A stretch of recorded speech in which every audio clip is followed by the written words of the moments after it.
Hello everyone.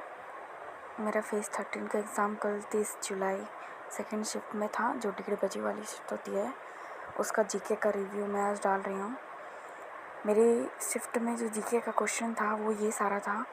मुझे लगभग 22 question याद आ गया है, और अगर आपको इसके अलावा भी कोई क्वेश्चन याद आता है तो आप ज़रूर बताइएगा। और सबसे पहला क्वेश्चन तो पूछा था कि भारत में आम का उत्पादन कौन से राज्य में सबसे अधिक होता है। उसमें ऑप्शन था उत्तर प्रदेश, तमिलनाडु, महाराष्ट्र और आंध्र प्रदेश। और दूसरा क्वेश्चन था अम्ल वर्षा के मुख्य कारण क्या है।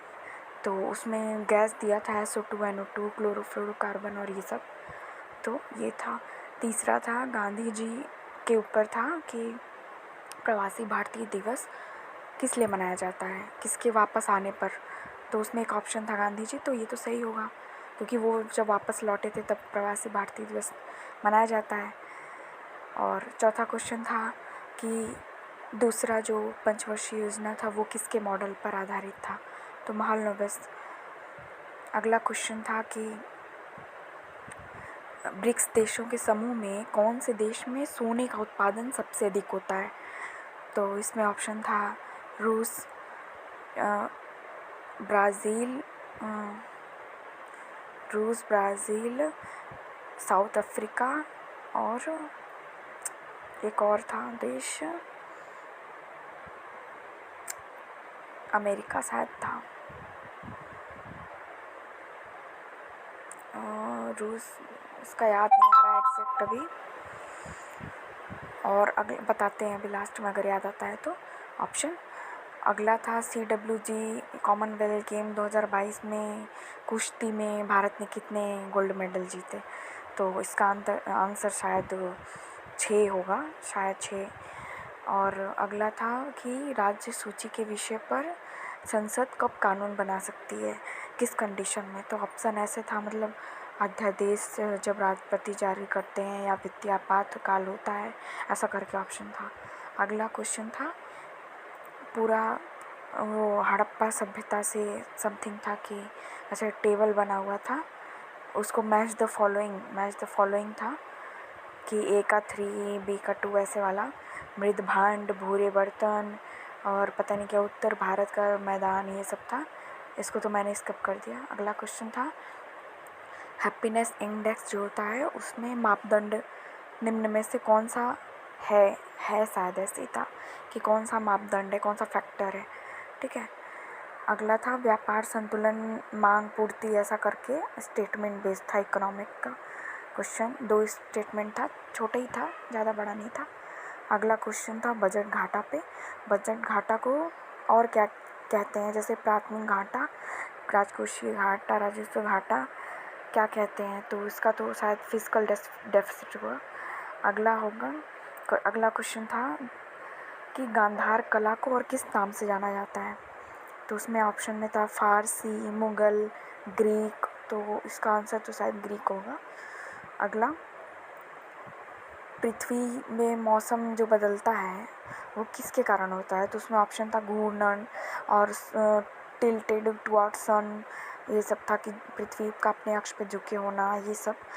तो इसका आंसर तो मैंने घूर्णन लगाया, बट मुझे शक हो रहा है क्योंकि झुका वाला भी होता है, झुके होने के कारण। अगला क्वेश्चन था कि अटल पेंशन योजना जो है, अटल पेंशन वो किस लोगों को मिलता है, मतलब असंगठित क्षेत्र के कामगार या फिर वृद्ध लोगों को, महिलाओं को, ऐसा करके। तो इसमें शायद वो असंगठित क्षेत्र के कामगार लोगों को।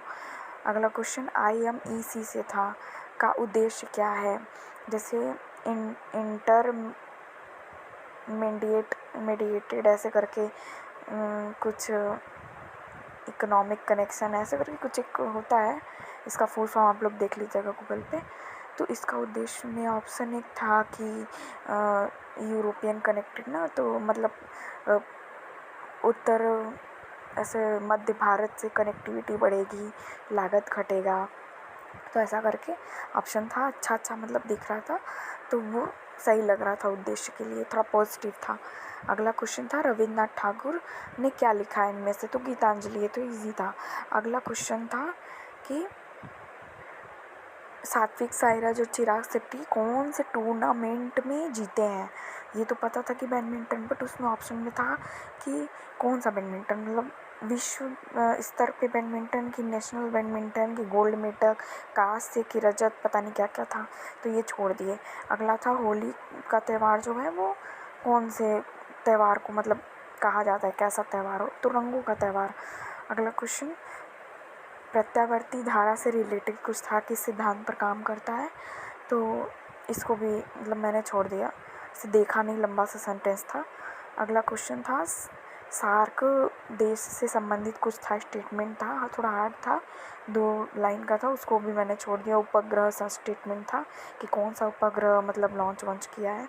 अगला वृद्ध कार्यशील अनुपात स्टेटमेंट से था, जैसे वृद्ध कार्यशील अनुपात किसको कहते हैं, तो इसका शायद ऑप्शन सही होगा कि 65 वर्ष की आयु तक, ऐसा 59 वर्ष की आयु, तो मतलब वृद्ध लोग और कार्यशील लोगों का अनुपात ऐसा करके अच्छा सा दिख रहा था, वो आंसर है। और अगला आर्यवर्त जो है उसमें भारत को मतलब किन 2 स्थानों के बीच बताया गया है, तो इसका आंसर होगा हिमालय से विंध्य तक, ये भी ऑप्शन सही था।